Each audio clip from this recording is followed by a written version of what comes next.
Hey everyone, welcome back to Let's Play Kirby's Adventure. In this episode we are taking on the third world, which is Butter Building. Arguably the most unhealthy level in the game, and I'm saying that coming from Ice Cream Island. I mean, you can eat ice cream on its own, but I would highly not recommend eating a solid block of butter on its own. Just saying. Anyway, see, first impressions of Butter Building. It's very yellow. You know, fit its namesake. You will see a lot of yellow in this world in various parts. And it's also got my least favourite mini-boss to start us out here, which is terrific. I've got to say, I never really liked the butter building theme in this game, or the butter building theme in this game. But I like the remixes in Kirby's Epic Yarn and in Smash Bros. Brawl, but for some reason just never liked the original that much. Anyway, this is the first level in the game that will have a little secret switch here. As you can see there, like that's straight where the switch is. But we can't get it from this side going round. See, there's no way for us to get in there, and if you take that doorway, it will take you out of the room and you can't come back and get it. So what you have to do is go down here, break these, through this door, break this block, which is actually a bomb block, and you can come in here and press the switch. You can see we open up the arena. This is one of two hidden switches throughout the butter building world. And basically if you want the door to turn white after you exit, which means you got 100% of everything, then you need to hit it. So, yeah. See, no new power-ups so far in this world, so... well. Let's see what... And we'll go see what we can fight at the arena. Doors turn white. We have a giant wheelie. Now, I don't mind taking damage in the arena because you do get a maximum tomato afterwards. I can't remember if I said it. If I did say it, I said it like a minute ago, but I can't remember if I said or not. But hitting the switches will also heal you back to full health when you do hit them, so that's kind of nice of them. I'm doing terrible at this fight, but. Okay, I'm glad that I got invincibility frames there for some reason. I'll just grab that. God damn it, wheelie. I'm going to take my sword and get out of here. All I did was just kind of take away one bit of health from me, but I wanted to show what was in the arena. And I probably should have taken wheel, considering, but... well, what are you going to do? Right, let's crouch down there. Now, if you do take out the Poppy brothers that are riding the spherical objects, like rather than the objects themselves, the objects will continue to exist. So, in situations where they're riding like a maximum tomato like that, you generally want to try taking out the brother rather than the fruit. But yeah, right, this is something that's fairly common in butter building. Is you will be on the outside and the building will rotate. And basically, what you need to do is head all the way right until the building opens up a door for you. We'll just sprint right. You can see right there we've got a door. In this section you do not want to be like sticking on either side of the room because there are stone enemies that will drop down. The only problem is just trying to figure out where they actually start from. But they do alternate when they fall, so you won't get like two lefts in a row or two rights in a row. So yeah, just got to be a bit careful. Unlike me playing this game normally. So, yeah. Alright, in this room you do want to come here first, because this enemy will make it a whole lot easier. Like, wheel does make this situation a whole lot easier, and because of that, I'm not going to try bothering fighting it with sword. I'm just going to try taking it out with the tiny wheels it drops. So, I pressed the suck button then. Seriously. I pressed the button then, but... I didn't just stand there and just look at him. Anyway, what you want is to take out Wheel Guy, obviously. Unfortunately, the small ones he gives you actually don't give you a power-up for some reason. Like, they're not like the regular wheel enemies. So, yeah. Just have to use them just to spit back at him. I think they really could have done with creating another sprite for those to indicate that they're not ones that you can suck up to get wheel. Like, I mean, I know they're sprite flashes, but you know what I mean? Let's just bounce up here and keep going. Like, because of course, like as I showed you in the previous level, wheel Kirby does go through spikes and stuff, so it makes this area a complete breeze, really. And here we have our first new ability in Butter Building, which is Ice. And I kind of screwed up picking up that ice enemy, but here we go. Ice. And I always like the little icon here with Kirby with a little popsicle, but anyway. It's pause screen. It's basically a combination of the freeze ability and the fire ability in that. It does freeze enemies rather than immediately kill them, and I missed that one up, but it freezes enemies so you have to throw them, and it's also like fire in terms of like it's sort of long range rather than like the defensive thing freeze has. Now remember this as being the boss from the tutorial at the very start of the game. And this one will give you Backdrop. In all honesty, Backdrop is something I really don't like, but it's a cool idea in like concept. But what it basically does is give Kirby 6 different moves that he can use. Like, I'll just wait for Kirby to do that to pause again. You can see that he's talking about using powerful wrestling techniques, and the Backdrop does give you 6 different options of what to do depending on your butter inputs. So let's just go here. This is up.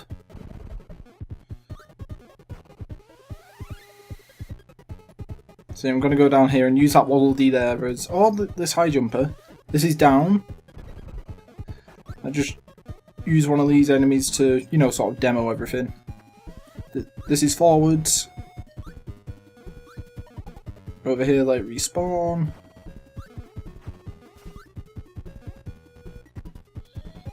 This is backwards. And we have 2 more to show off. Jumping forwards. And this one's kind of tricky to show off here, but jumping backwards. Like there is sort of more of an arc to it when you do it, but it's kind of difficult to show off because of the close quarters. But yeah. See, there's your jumping backwards. And there's jumping forwards again. Like, Backdrop's a cool idea in concept, but I know I'm not keen on the idea of like having to close up and do melee attacks on enemies, and it is completely useless against mini bosses, really. Like, you're better off just fighting them the normal way and like sucking up whatever they were throwing at you and then just, you know, spitting it back.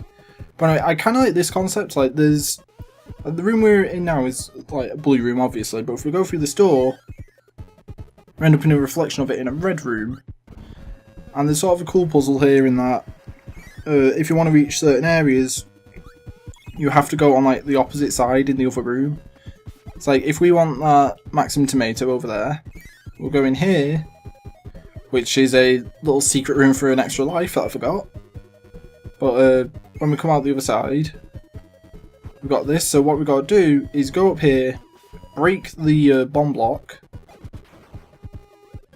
go inside, and we're at the Maximum Tomato, which is pretty cool. And I'm going to drop Backdrop and get Sword Kirby out, because I like Sword Kirby. And end up going in here, and we've got the exit. Let's go.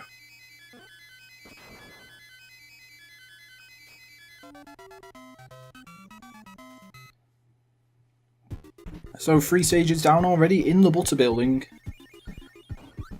And we've got the museum? Yeah, the museum. With high jump. I'm going to keep hold of the sword.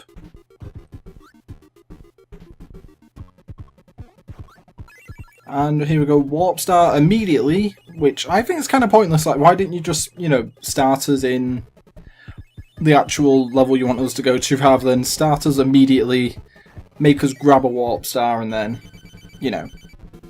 But here here we are, we have to fight Meta Knights again. Like, this time I don't really have a specialised tactic or a certain knight you should aim for, but I do think they have actually bulked up their health, because I believe they only took 1 hit to kill beforehand, whereas now they're taking 2 hits each, so yeah, it's kind of an annoying thing to have to deal with, but oh well. No sword! I must fight the knights as a knight. Right, come on. I'll wait for that guy to attack. Like, you'd think like knights like that you'd think like that knight in particular would give you cutter, but none of the knights actually give you any abilities, which kind of sucks. So if you're in there on your own, you do sort of have to absorb them and spit them back at everyone.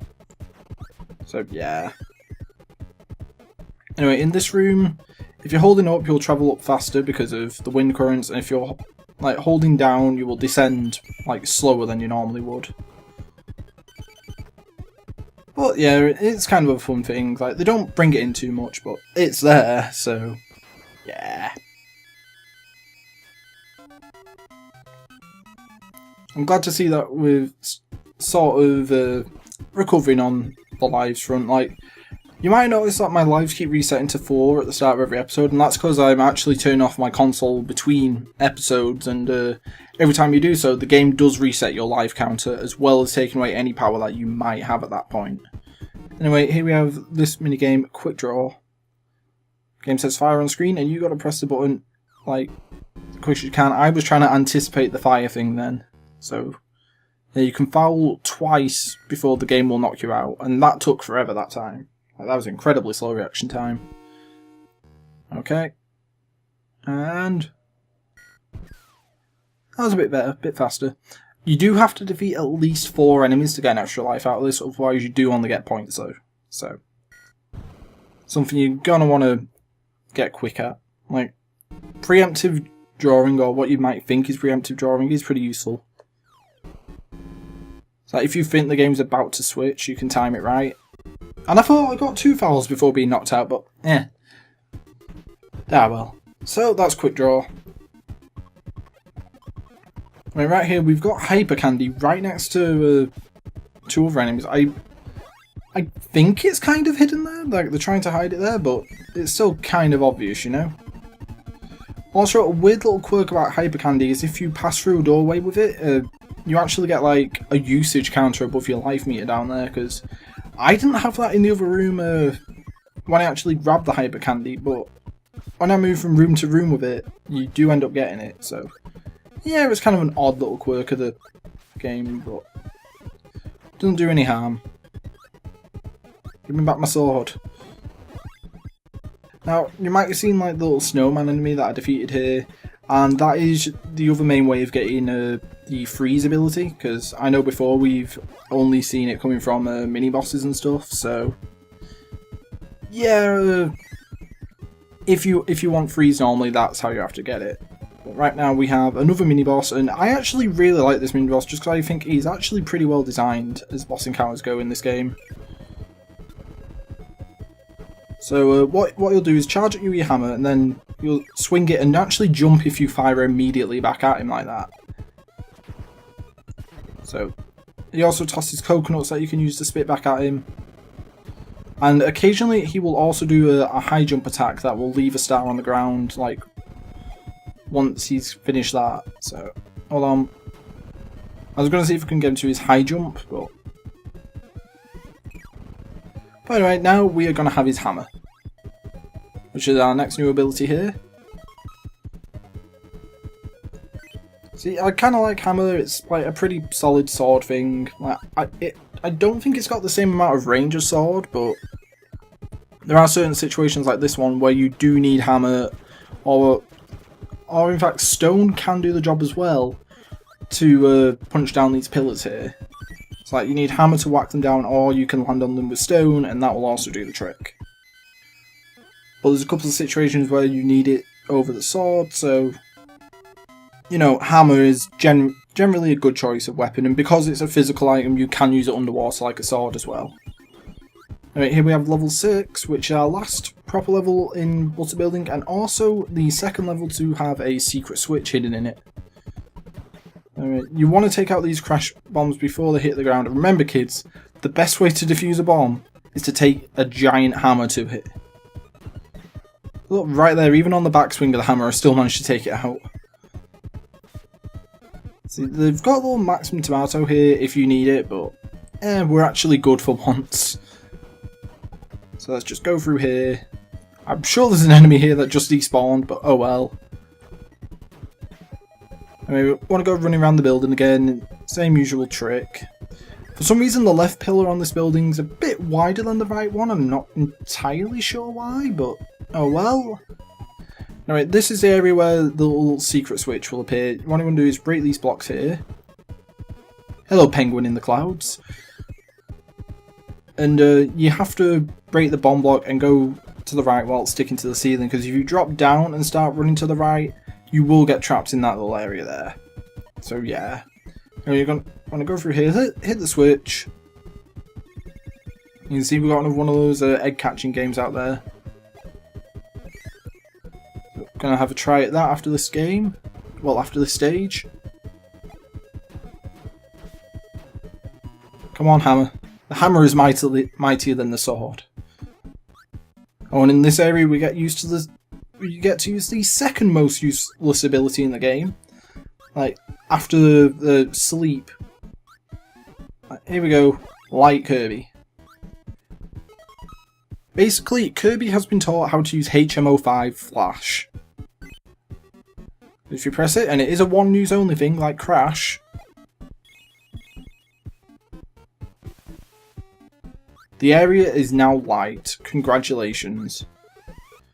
And just to prove that it is kind of useless outside of this, I'm going to grab another light enemy. And head outside with it. Now watch as the magic happens. Nothing! Yeah, light's the second worst in the game after sleep, really. Because, I mean, at least light actually does serve a function of some sort. Like, it's not a common function, and it's not particularly useful because you can still make out the outline of the stage, but you know, it's better than Kirby just falling asleep automatically and that's it.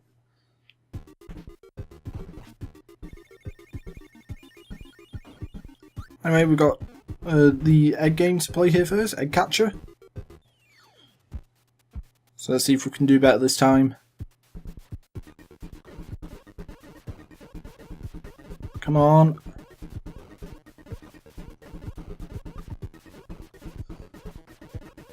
Doing pretty well. I jinxed it. Well, we got one up, which is good enough. You only manage to get more than one extra life if you actually catch every single egg from that. So, yeah, it's kind of a challenge. Anyway, here we go for the boss. Mr. Schine and Mr Bray. These are actually unique boss encounters in the... Not only the fact that you fight them both together, but they actually do have an ability associated with each of them.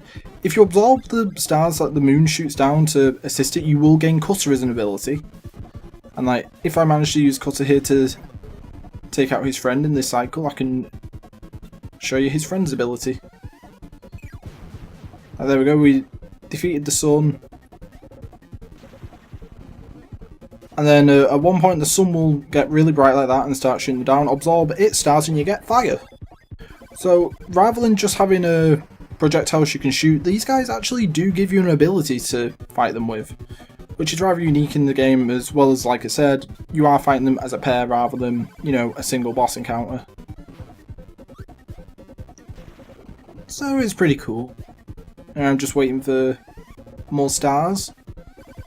Now, if you are at the right position when the suns are shooting down like that, you can actually get both stars in your mouth at once to have like a super shot that you can send out. So it's pretty useful to get if you can. I'm kind of in an impossible situation to grab those there without getting hit.